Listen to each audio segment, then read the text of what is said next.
It's actually pretty good.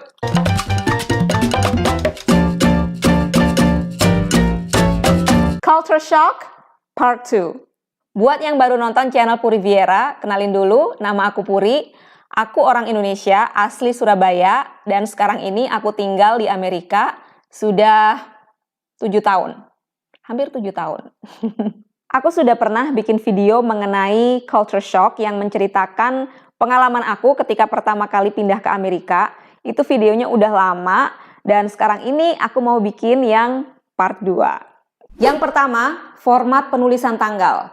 Sampai sekarang, aku masih belum terbiasa dengan format penulisan tanggal di Amerika. Kayaknya di seluruh belahan dunia lain ya, kebanyakan negara, kalau nulis tanggal itu pasti tanggalnya dulu kan? DMY, date, month, year. Tapi kalau di Amerika, bulannya dulu guys yang di depan. Jadi MDY. Kayak contohnya begini, 4/3/20.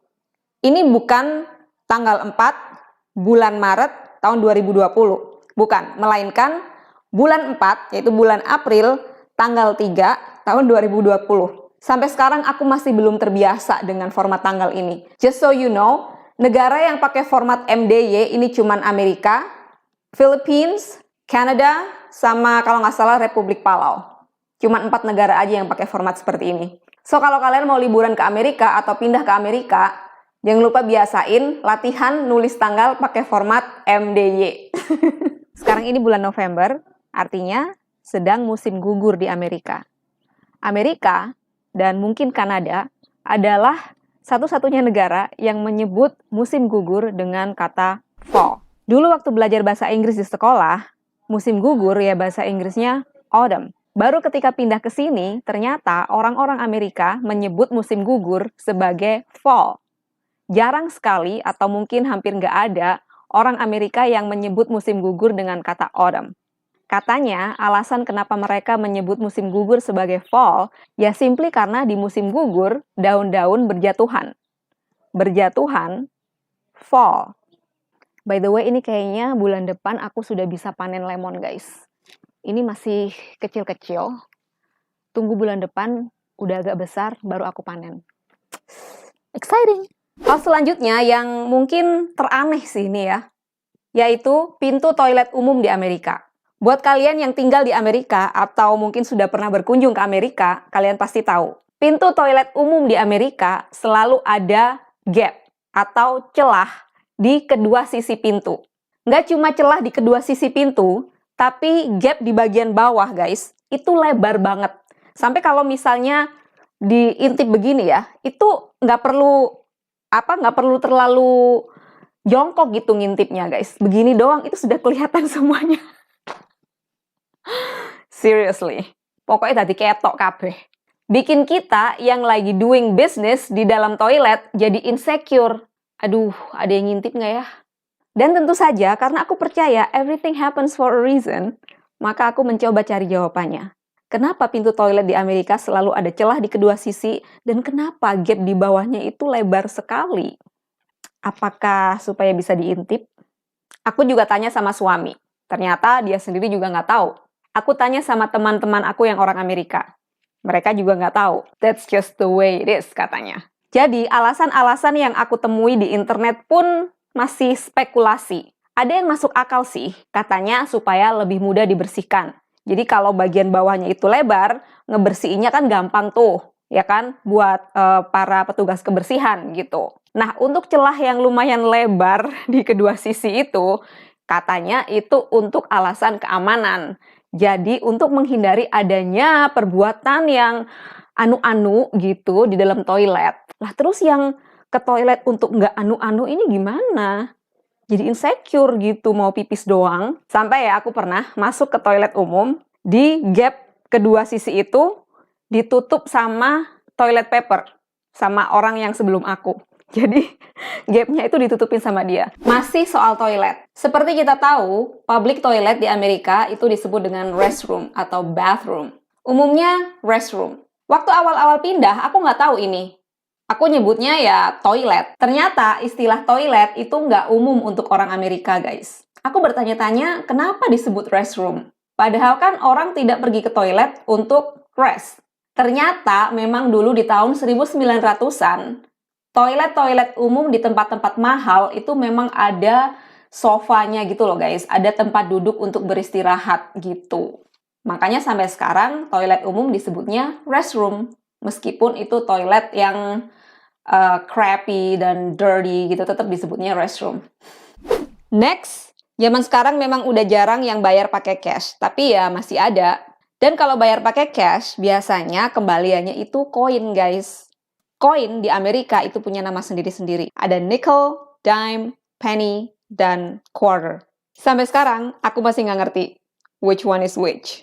Yang paling masuk akal sih quarter, karena quarter itu kan artinya seperempat ya. Jadi quarter itu 25 sen, seperempat dari $1.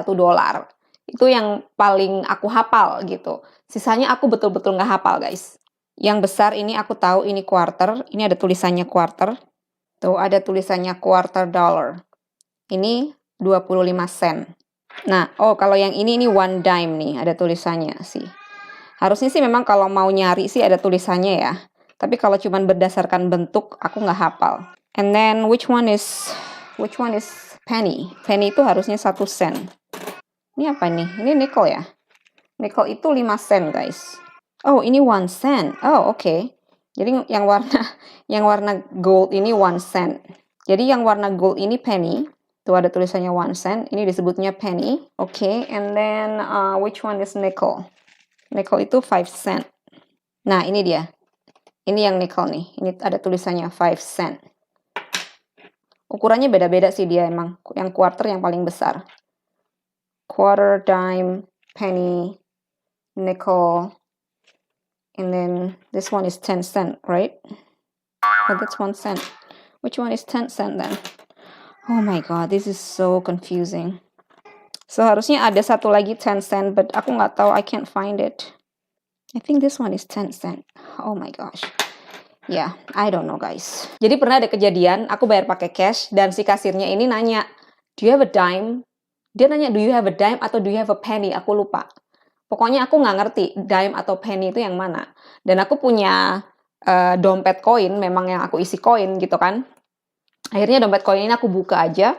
Terus aku tunjukin ke dia, kamu pilih aja mana yang dime.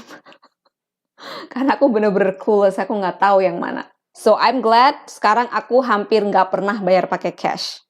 Which is a good thing. Selanjutnya, jadi waktu awal-awal pindah ke Amerika, aku tuh mau beli teko buat rebus air panas, guys. Terus suamiku nanya, buat apa rebus air panas? Ya, buat kalau bikin teh. Dia bilang, we don't do that here. Ternyata orang Amerika kalau rebus air panas itu pakai microwave, guys. Bukan pakai teko, bukan pakai panci. Jadi airnya tinggal ditaruh gelas, terus dipanasin di microwave. Jadi deh air panas. Even dispenser yang panas dingin itu nggak umum di sini, guys. Jadi di sini kalau air dingin langsung dari kulkas, kalau air panas ya ngerebus di microwave. Jadi aku yang deso ini terheran-heran gitu dengan bodohnya. Hal selanjutnya yang bikin aku terheran-heran adalah makanan. Orang Amerika itu tergila-gila sama peanut butter. Everything peanut butter. Di setiap kulkas orang Amerika most likely akan ada peanut butter. Sampai dijual peanut butter sasetan. Yang paling aneh buat aku adalah makan sayuran pakai peanut butter. I'm gonna show you. Jadi di sini aku ada batang seledri, peanut butter saset, dan kismis.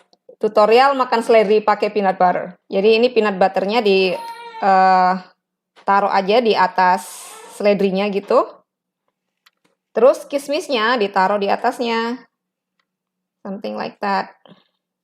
Ini namanya ants on a log. Ants as in semut.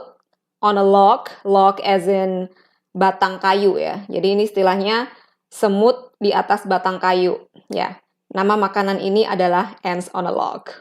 Let's try it. It's actually pretty good. Jujur ini baru pertama kali aku nyoba loh guys. Surprisingly, it's pretty good. Nambah lagi peanut butternya. So ya, tadinya aku pikir, kok makan seledri pakai selai kacang? Aku pikir itu konsep yang aneh. Kismisnya itu nambahin rasa manis, peanut butternya itu bikin creamy. Lumayan enak loh. Sehat lagi ya. Oke guys, segitu dulu video kali ini. Mudah-mudahan kalian suka. Jangan lupa di-share ya kalau suka. Thank you for watching and I'll see you guys next time. Bye!